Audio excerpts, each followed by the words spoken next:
नमस्ते बच्चों, good morning. आज हम कक्षा 7 विषय हिंदी में पाठ 8 मुस्कान के मोती यह देखेंगे। इस पाठ के अंदर हमें कुछ चुटकुले, जिसको आप रोज़ाना जॉक बोलते हो ना, जॉक्स बोलते हो, तो उसी का चैप्टर है यहाँ पर। तो देखिए कि हास्य मनुष्य को जीवन शक्ति प्रदान करता है, उसे दीर्घायु बनाता है। बराबर। जो व्यक्ति ऐसा का गुजराती में एक ऐसी कहावत है कि जे हंसे तेनु घर वसे। बराबर। मतलब कि क्या है कि हंसने से हमारा जो जीवन होता है वो लंबा होता है। बराबर। और दूसरा कि हमारे पूरे दिन की जो चिंता थकावट होती है तो वो भी दूर हो जाती है। बराबर। तो हंसी जो क्रोध, चिंता और क्षोभ को भगा देती है। साथ ही वह सुख और स्वास्थ्य की चाबी है। हमारे चारों ओर भी हास्य की विपुल सामग्री उपलब्ध है।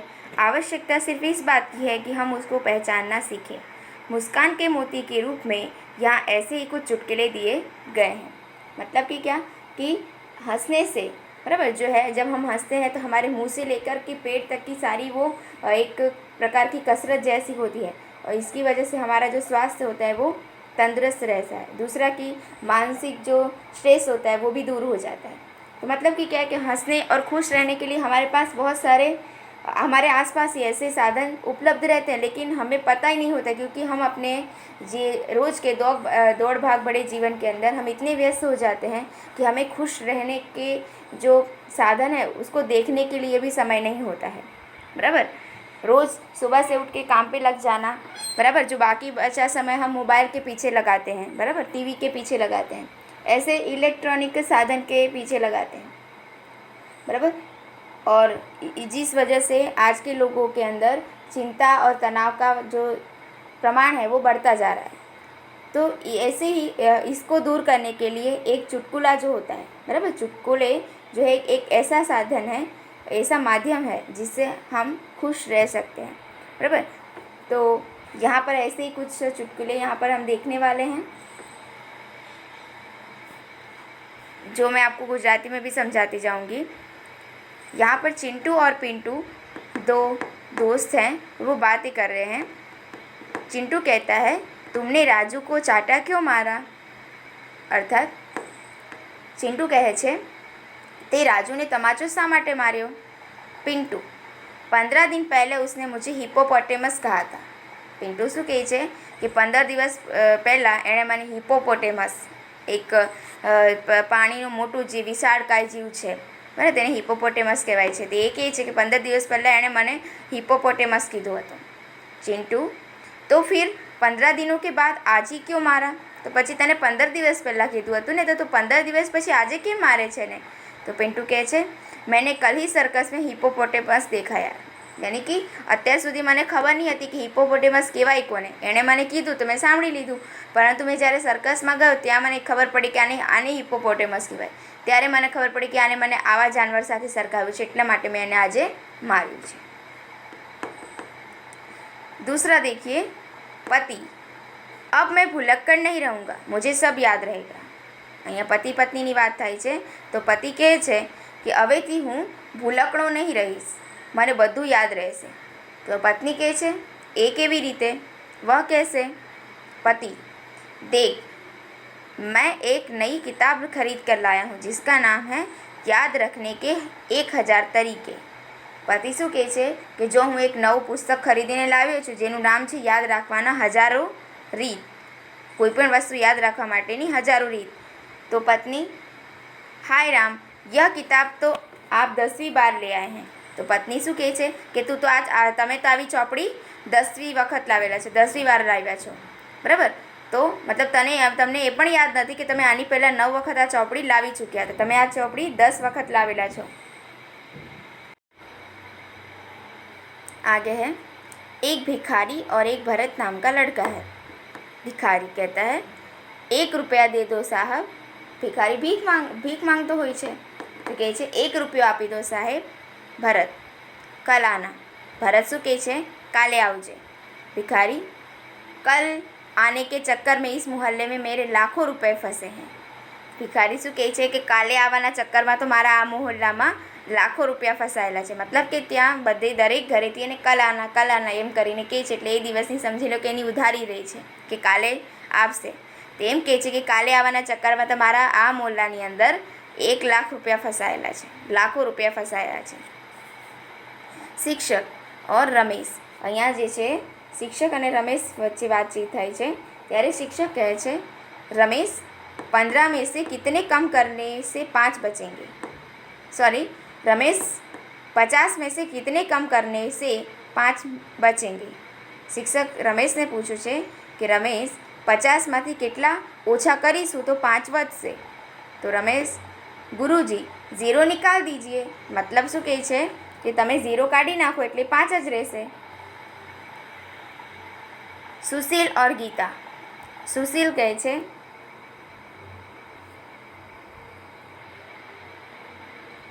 मेरे पिताजी जब माचिस की डिबिया खरीदते हैं तो सारी तीलियाँ गिनते हैं कि कहीं कम तो नहीं. सुशील કહે છે કે મારા પિતાજી જ્યારે માચિસ બોક્સ ખરીદે છે ત્યારે બધી દિવાસળી ગણે છે કે તે ઓછી તો નથી. તો ગીતા શું કહે છે मेरे पिताजी माचिस की डिबिया खरीदते हैं तो सारी तीलियाँ जला कर देखते हैं कि कोई तीली खराब तो नहीं. તો ગીતા શું કહે છે કે મારા પિતાજી માચિસ બોક્સ ખરીદે છે ને ત્યારે તો બધી દિવાસળી સળગાવીને જુએ છે કે તે દિવાસળી ખરાબ તો નથી ને. अब यहाँ पर सुरेश और महेश के बाद बातचीत हो रही है. तो यहाँ देखिए, सुरेश कहता है यह टायर कैसे पंचर हो गया. महेश, सुरेश શું કહે છે કે टायर કેવી રીતે પંચર થઈ ગયું. तो महेश, एक कांच की बोतल पर चढ़ गया था. महेश કહે છે કે એક કાચની બાટલી પર ચડી ગયું હતું. सुरेश, क्या तुम्हें बोतल नहीं दिखाई दी. सुरेश કહે છે કે શું તને બોટલ नहीं दिखाई. महेश, क्या बताऊँ यार, वह तो उस आदमी की जेब में थी जो मेरी कांच के कार के नीचे आ गया. શું કહે છે એમાં મેં શું કરું યાર, એ તો એ માણસના ખિસ્સામાં હતી જે મારા કારની નીચે આવી ગયો હતો. अब यहाँ देखिए चित्र के दायरे में यहाँ पे समझाना है. तो आपको यहाँ चित्र में कुछ मंदिर दिखाई दे रहे हैं.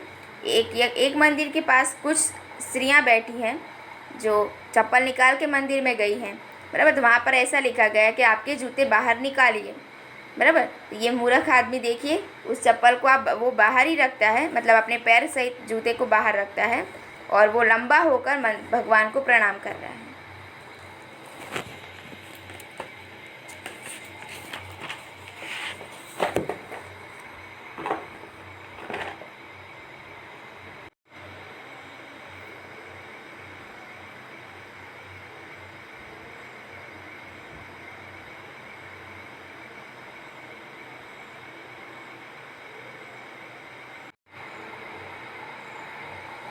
तो प्रश्न नंबर 1 है कि इकाई में दिए गए चुटकुलों को 2-2 के युद्ध में अभिनय के साथ प्रस्तुत कीजिए. बराबर.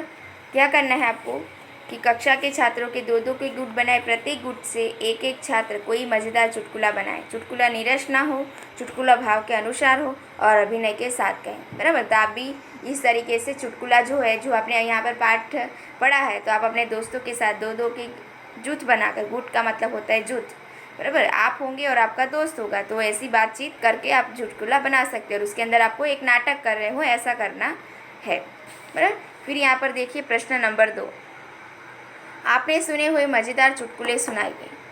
बराबर. तो यहाँ पर देखिए कुछ चुटकुले यहाँ पर दिए गए हैं. अमित पहलवान से, कमाल है भाई,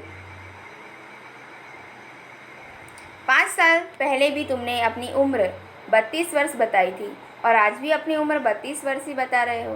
तो पहलवान क्या कहते हैं, हम पहलवान हैं जो एक बार कह देते हैं उस पर अटल रहते हैं, अपनी बात से पीछे नहीं हटते. मतलब कि उसने 5 साल पहले 32 वर्ष बताया था, मतलब तब वो पहलवान नहीं था, लेकिन अब वो पहलवान बन गया है. मतलब वो 5 साल पहले जब पहलवान बना तब से ही वो अटल रहा अपनी बात पर, तब से वो अभी तक अटल ही है कि वो जब 32 साल का था तो वो पहलवान होने की वजह से अपनी बात पर अटल रहता है, तो अब भी वो 32 साल का ही है. सुरेंद्र और नवीन, सुरेंद्र जो है वो नवीन कहता है कि नवीन, इंसान की नज़र ज़्यादा तेज़ है या जानवर की? तो नवीन कहता है जानवर की। सुरेंद्र, यह तुम कैसे कह सकते हो? नवीन कहता है क्योंकि जानवर कभी चश्मा नहीं पहनते। अंकल, आरती, तुमने अखबार वाले का बिल देखा है? आरती, अंकल, क्या शहर में लोग बिलों में ही रहते हैं? नौकर, मालिक, आप एक साथ दो दो रोटियां क्यों खाते हैं? मालिक, डॉक्टर ने मुझे डबल रोटी खाने को कहा है। देखो, बराबर। इसी चुटकुले पर से एक चुटकुला मुझे भी याद आता है, तो मैं आपको बताती हूँ। एक आदमी होता है जो, उसका शरीर जो है ना वो बहुत मोटा होता जाता है। तो वो मतलब रोज़ का वो जो, जैसे कि वो 500 ग्राम आटा लेता, बराबर, 500 ग्राम आटा लेता और उससे से वो रोटियां बनाता, बराबर। 500 ग्राम आटे से रोटी बनाता और उतने की बनी रोटी वो खुद रोज़ खा जाता, बराबर। उसमें से वो ना कितनी, उसमें से वो 4 रोटियाँ सिर्फ बनाना, 500 ग्राम आटे में से 4 रोटी बनाता था, बराबर। तो उसने बोला कि मेरी फिर वो डॉक्टर के पास जाता है, तो वो डॉक्टर से कहता है कि डॉक्टर साहब, मेरी तबीयत बहुत बढ़ती जा रही है, तो मैं क्या करूं? तो पूछते हैं डॉक्टर कि आप रोज़ कितनी रोटी खाते हो? तो उसने बोला कि मैं 4 रोटी खाता हूँ। तो डॉक्टर ने कहा कि कोई बात नहीं, आप ना थोड़ा काम ज़्यादा किया करो और अपनी जो आप 4 रोटी खाते हो उसके बदले आप सिर्फ 3 रोटी खाया करो। तो कहता है ठीक है साहब। वो घर जाता है तो 500 ग्राम रोटी आटा तो लेता है, लेकिन उसमें से वो 4 रोटी के बदले 3 रोटी बनाता है। आटा उतना का उतना ही है, लेकिन उसमें से वो सिर्फ 3 रोटियां बनाता है। उसके गोले बड़े कर देता है और तो रोटियां अपने आप कम हो जाएगी, तो 3। फिर भी उसके शरीर में कोई फ़र्क नहीं पड़ता है। तो 1 महीने के बाद फिर जाता है, तो कहते डॉक्टर साहब, मेरे शरीर में कोई फ़र्क नहीं आ रहा है, काम भी करता हूँ। तो फिर डॉक्टर कहते कि कोई बात नहीं, तो आप 1 रोटी और घटा दीजिए, बराबर। तो वो भी वापस घर जाता है, तो वो 500 ग्राम आटा ही लेता है, लेकिन उसमें से वो 2 रोटियां बनाता है। सोचो कैसा मूर्ख आदमी है। तो कहाँ से उसकी तबीयत कम होगी? चलो, प्रश्न नंबर 3, उदाहरण के अनुसार एक शब्द रखकर चुटकुला बनाइए। जैसे कि यहाँ पर है उदाहरण, शिक्षक, हेतल मिठाई नहीं खाती। इसमें हेतल क्या है? छात्र, मूर्ख। माँ, बेटा, घर में कुत्ता कैसे आ गया? बेटा, चलकर। दुकानदार, आप कब से बड़े बड़े चीज़ों को देख रहे हैं, आपको चाहिए? ग्राहक, मौका, मतलब वो चोरी करना चाहता था। मीका, न्यायाधीश, बैंक का दरवाज़ा तोड़ने का कारण बताओ। ग्राहक, चोर ताला। एक भुलक्कड़, आदमी अपने इलाज के लिए अस्पताल गया और भूल जाने की बीमारी के बारे में बताया। डॉक्टर, यह आदत आपको कब से है? भुलक्कड़ क्या कहता है? याद नहीं। मतलब कि अब मुझे वो आदत कब से, वो भी मुझे याद नहीं है। चलो फिर यहाँ देखिए, फैसोगे फिर से भी हंसोगे। सॉरी, यहाँ पर फैसोगे नहीं बल्कि आएगा फंसोगे फिर भी हंसोगे। निम्नलिखित प्रश्नों के उत्तर नामे दीजिए, बराबर। यहाँ पर जो प्रश्न पूछे गए उन सभी के उत्तर आपको सिर्फ और सिर्फ ना देना है, बराबर। चलो देखिए, क्या तुम्हारे घर वाले जानते हैं कि तुम मूर्ख हो? बराबर। अगर आप यहाँ पर हाँ बोलते हो तो भी फंसोगे और ना बोलते हो तो भी फंसोगे, बराबर। तो कुछ ऐसे ही प्रश्न यहाँ पर हैं। फिर दूसरा देखिए, क्या तुम अकेले ही पागल हो? हाँ, मतलब आप अकेले पागल हो, लेकिन आप ना बोलोगे क्या तुम अकेले ही पागल हो, तो ना, मतलब कि आपके साथ साथ दूसरे भी पागल हैं। फिर देखिए तीसरा, मेरे दिए हुए 500 रुपये खर्च कर दिए।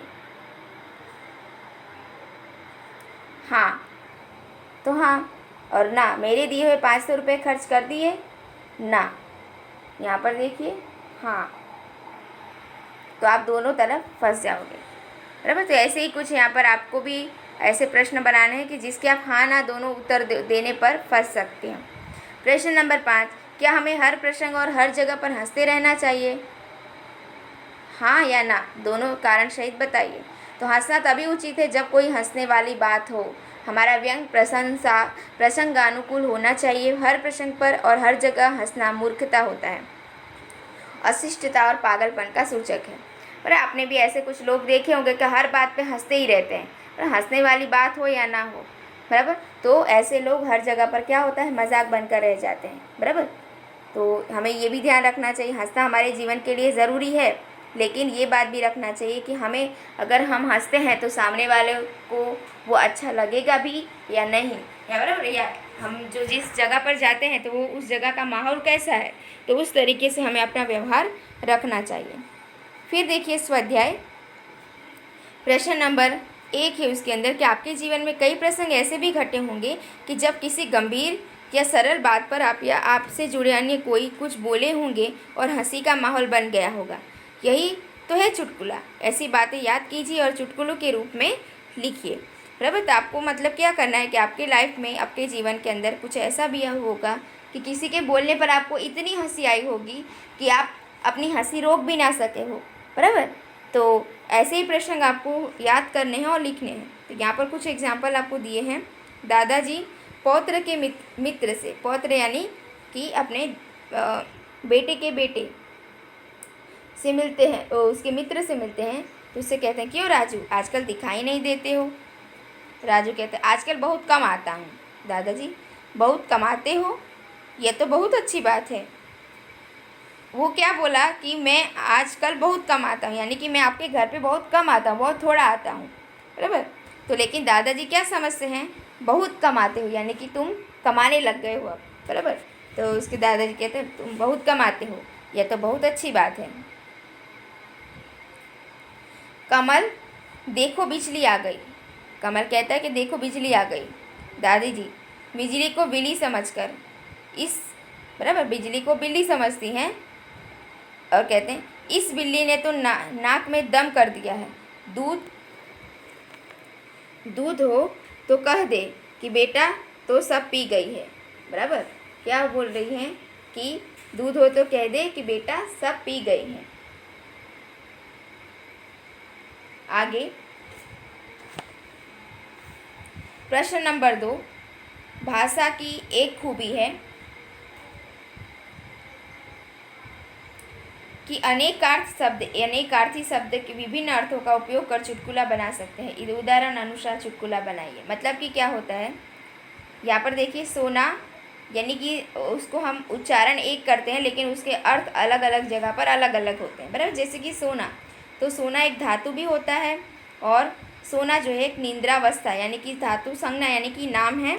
यहाँ पर निंद्रावस्था यानी कि क्रिया है, बराबर। तो यहाँ पर देखिए, तो ऐसे ही कुछ है, जैसे कि बस तो है, पिताजी बेटा क्या थक गए। पिताजी कहते कि बेटा क्या थक गए हो, थोड़ा ही और चलना। बेटा, पिताजी अब और नहीं, बस। पिताजी, बेटा बस यहाँ आती ही नहीं है, पैदल ही चलना होगा, बराबर। उसके पिताजी क्या कहना चाहते हैं कि बेटा कहते कि पिताजी अब बस और नहीं, अब और नहीं चला जाएगा। तो पिताजी क्या समझते हैं कि बस की बात कर रहे, बस यानी कि वाहन की बात कर रहा है। तो पिताजी कहते बेटा बस यहाँ नहीं आती, पैदल ही चलना होगा। यहाँ पर देखिए उत्तर शब्द है, दादाजी 4 वर्ष के पोते से कहते हैं, तुम इस प्रश्न का उत्तर बता सकते हो। तो पोता समझता है, कहता है, दादाजी क्या प्रश्न की भी उत्तर दिशा होती है। क्या समझता है कि प्रश्न की भी उत्तर दिशा होती है। वो उत्तर मतलब कि जवाब पूछते हैं दादाजी, लेकिन वह उत्तर दिशा समझता है। कर, पति, देखो सरकार ने आमदनी पर कर यानी कि यहाँ पर टैक्स बढ़ा दिया है, बराबर। तो पत्नी, सरकार का और काम ही क्या है, वह जहाँ जाती है भिखारी की तरह। कर यानी कि कर का मतलब एक होता है हाथ, तो कहते कि भिखारी की तरह हाथ बढ़ा देती है। फिर देखिए प्रश्न नंबर 3, उदाहरण अनुसार चुटकुलों की पूर्ति कीजिए। तो देखिए यहाँ पर आएगा कि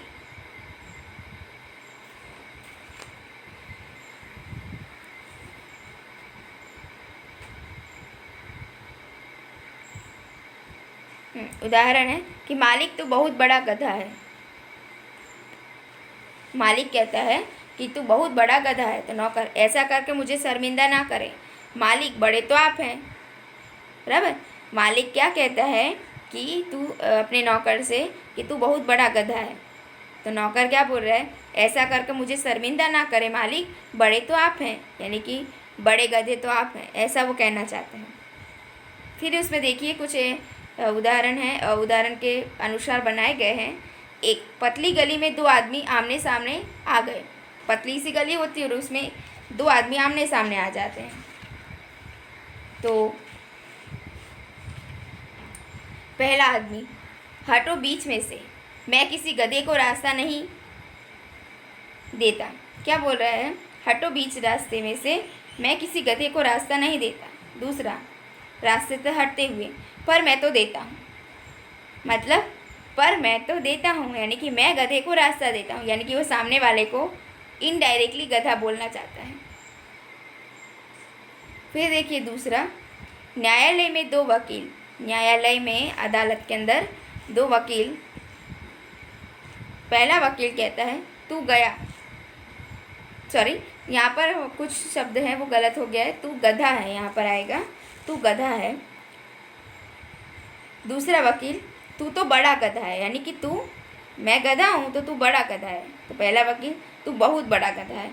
अब वो उससे भी चढ़कर बोल रहा है कि तू बहुत बड़ा गधा है। तो न्यायाधीश, ऑर्डर ऑर्डर, आपको ध्यान रखना चाहिए कि मैं भी यहाँ बैठा हूँ। मतलब न्यायाधीश क्या बोल रहा है कि आपको ध्यान रखना चाहिए कि मैं भी यहाँ बैठा हूँ, यानी कि मैं भी गधा हूँ, वो ऐसा कुछ बोल रहा है। बराबर। तीसरा देखिए, लड़का, मैं आपकी बेटी से शादी करना चाहता हूँ। बराबर। लड़का क्या बोल रहा है कि मैं आपकी बेटी से शादी करना चाहता हूँ। तो लड़की के पिताजी कहते हैं मैं नहीं चाहता कि मेरी बेटी किसी गधे के साथ रहे। पिताजी क्या बोल रहे हैं कि मैं नहीं चाहता कि मेरी बेटी किसी गधे के साथ रहे। तो लड़का कहता है जी मैं भी यही चाहता हूँ, इसलिए तो मुझसे शादी कर दीजिए। तो लड़का क्या बोल रहा है कि मैं भी यही चाहता हूँ कि आपकी बेटी किसी गधे के साथ ना रहे, इसलिए मैं कह रहा हूँ कि मुझसे शादी कर दीजिए। योगेश रमेश से कहता है इस गधे को लेकर कहाँ जा रहा है। योगेश रमेश से पूछता है कि इस गधे को लेकर कहाँ जा रहा है। रमेश, देखता नहीं मेरे साथ गधा नहीं कुत्ता है। रमेश क्या बोल रहा है कि तुझे दिखाई नहीं दे रहा है, मेरे साथ गधा नहीं बल्कि कुत्ता है। योगेश, यार तू चुप कर, मैं तो कुत्ते से ही पूछ रहा हूँ। योगेश क्या बोल रहा है कि तू चुप कर, मैं तुझसे नहीं, मैं तो कुत्ते से पूछ रहा हूँ कि तू इस कुत्ता के पूछ रहे कि तू अपने ये गधे के साथ कहाँ जा रहा है, मतलब गधे को लेकर कहाँ जा रहा है। पांचवा, सामने से गधे आते देखकर पति बोलता है देखो तुम्हारे रिश्तेदार आ रहे हैं। और पति जो है वो उसने अपनी पत्नी से एक मजाक करने की गुस्सा की करता है। बराबर। पति कहता है कि देखो तुम्हारे सामने से रिश्तेदार आ रहे हैं। तो पत्नी उससे भी बड़ी चालबाज थी। बराबर। उसने अपने पति को ही सबक सिखाया और बोला पति जी हाँ रिश्तेदार तो हैं ही, पर हुए तो आपसे शादी करने के बाद ही। मतलब कि इनडायरेक्टली वो अपने पति के रिश्तेदार हैं वो कहती है।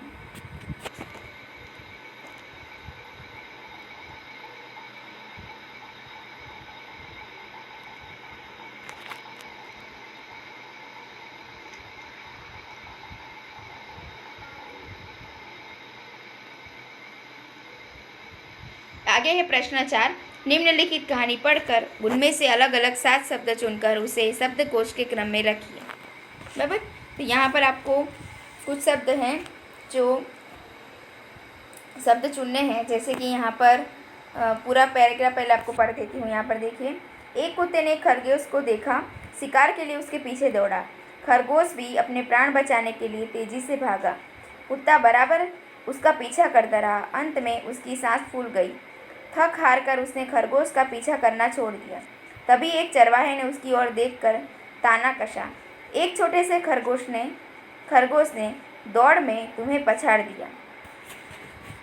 तभी चरवाहे ने उसकी ओर देखकर ताना कसा। एक छोटे से खरगोश ने तुम्हें दौड़ में पीछे पछाड़ दिया। कुत्ते ने तपाक से जवाब दिया, महाशय मैं अपने पेट के लिए दौड़ रहा था, वह अपने प्राणों के लिए दौड़ रहा था। सचमुच जीत के कई कारण होते हैं। बराबर।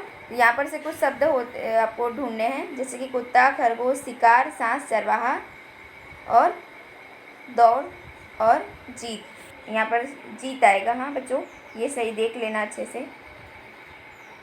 तो इसको शब्दकोश के क्रमानुसार लिखेंगे तो कुत्ता, खरगोश, चरवाहा, जीत, दौड़, शिकार और सांस। तो यहाँ पर जो है हमारा यह पाठ समाप्त होता है। तो आपको इस पाठ का अभ्यास करना है और अपनी कॉपी में लिखना है।